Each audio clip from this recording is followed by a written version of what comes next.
Hey everybody, I am Haley Gray. Excited to be with you here tonight. We're going to be talking about filling and plugging the marketing gaps. This is one of the things that we do a ton of at Fiercely Marketing. It's adapting to all of the changes that Facebook and Google are constantly rolling out. It's analyzing clients' Facebook pages. It is analyzing your website. It is looking at your SEO.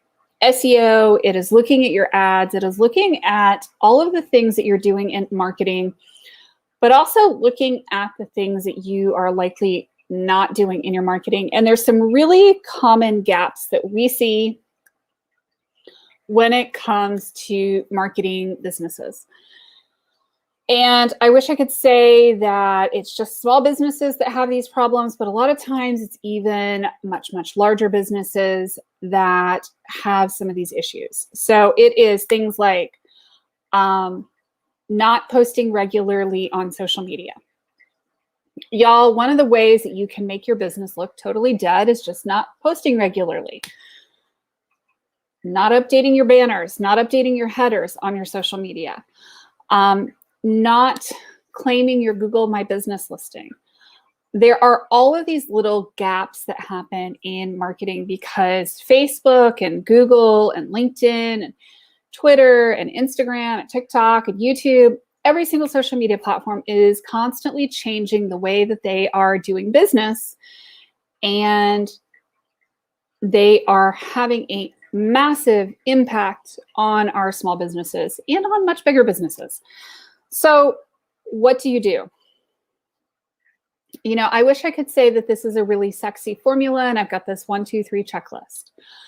I actually do have a checklist. It's something that we follow operationally, but sit down and look at what you're doing with your marketing. Are you collecting email addresses? And how are you collecting email addresses? Do you have people's permission to email, or are you just collecting cards every time you go to a networking meeting? How often are you emailing your list? A lot of people will go, well, you know, I only got a 30% open rate, so obviously 70% of people aren't reading my email, so I'm never going to bother to send another email. Well, what if that 20 to 30% that are opening your emails actually are buying from you? What if, even better, you think that they're not actually opening your emails, but they really are because the software kind of lies about the numbers? You know, these are the realities that we deal with in marketing. Google My Business is one of the best kept secrets in the entire marketing universe, because people don't know to go claim their Google My Business listing. They don't think about it. They don't claim it. They don't focus on it. And if you don't claim it, Google creates one for you, and your business is likely doing without it. And you could have all kinds of reviews out there that you haven't claimed. Ditto for Facebook. If you have not claimed your Facebook business page for your business, same thing. Same thing for Yelp. So making sure that you have complete and total ownership of all of those listings is important. If you have a brick and mortar location, have you checked and made sure that your Waze listing is correct? Have you called or checked if your Apple listing is correct? Have you checked and made sure that your Google Maps listing is correct? And just because it's correct on Google Maps doesn't mean that it's correct on Google My Business. And one of the things that can happen sometimes is that if you have a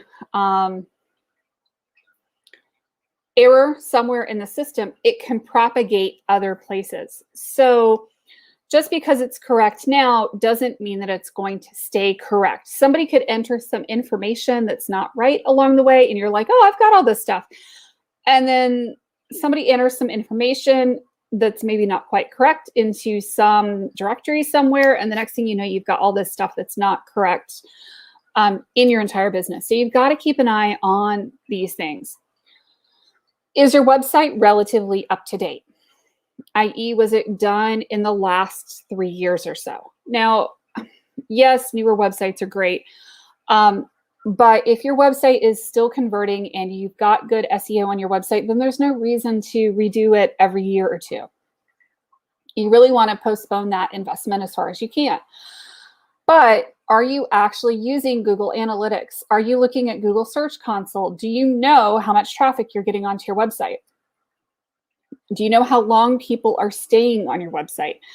These are the kinds of questions you need to know, or you need to hire an expert to know if you are trying to get a website to convert. Are you doing ads? How much are you spending?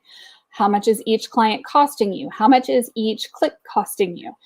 So understanding where the gaps are happening in your marketing is what we do at Fiercely Marketing, but I get that a lot of people have, businesses that are too small and you can't afford to pay somebody to have this stuff done. So you really need to educate yourself. And honestly, even if you are paying somebody to have this stuff done, you need to educate yourself enough to ask the questions about what's being done, how is it being done, why is it being done, and doing all the things. So I hope that this helps just a little bit. Pay attention to where the gaps are happening in your business, not just in your marketing, but in your operations. If somebody buys from you, what do you do next? How do you thank them? How do you remind them to come back? How do you stay in touch with them? Are they a one and done kind of deal, or do they come back multiple times? How are you handling the entire end-to-end life cycle for a client? It's not just like a straightforward thing that we don't think about. When you have a client and you're onboarding them, what does it look like? What does your whole process look like through selling stuff? How are you tracking your sales? How are you following up with people? How are you trying to get more sales? Those things will really impact your business. Cindy, I would say it's actually more complex than be, know, like, trusted, and remembered. It is important that people know, like, trust, and remember you. But if they remember you for the wrong reasons, that's not a good thing.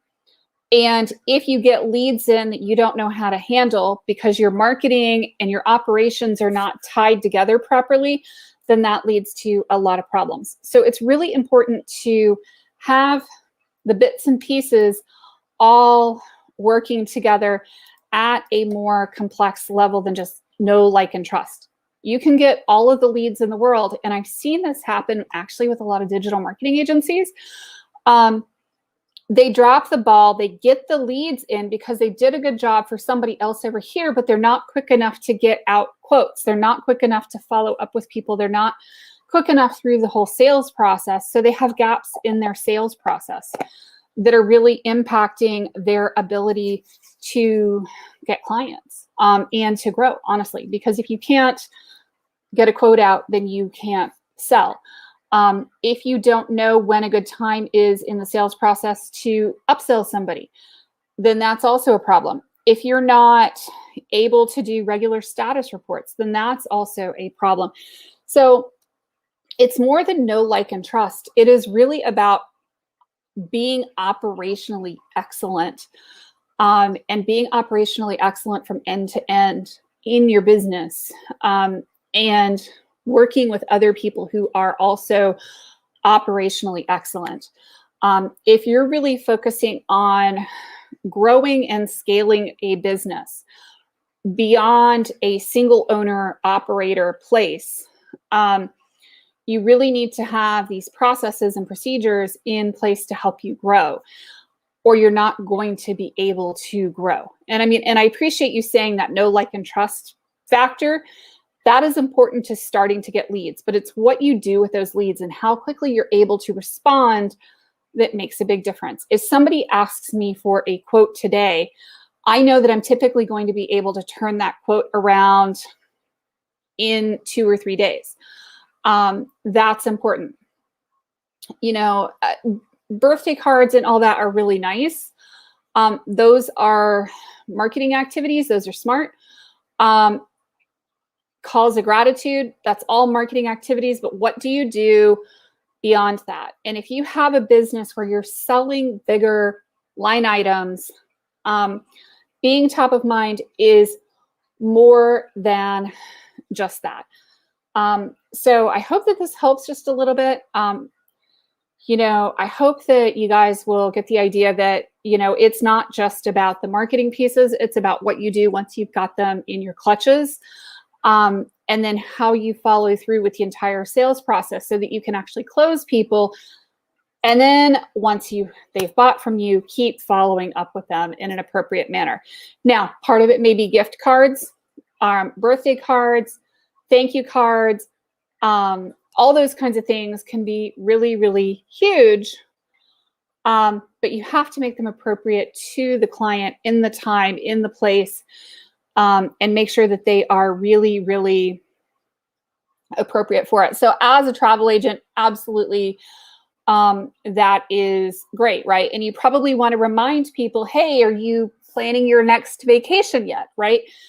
One of the things that we forget is that you don't just plan a cruise the same week for most cases.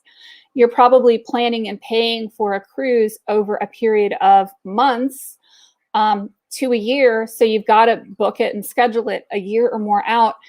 And then you've got to stay in touch with somebody so that they actually go through with the entire cruise thing so that they actually consummate the deal.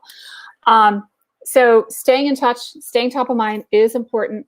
I'm not saying it's not, but it's also finding those gaps on making sure that you've got leads coming in, and then what are you doing with leads and whatnot once you actually have them. That is the trick, my friends. I'm going to bail. I've got lots of work I need to do tonight, so we will talk soon and take care. We will see you guys later. Thanks. Bye-bye.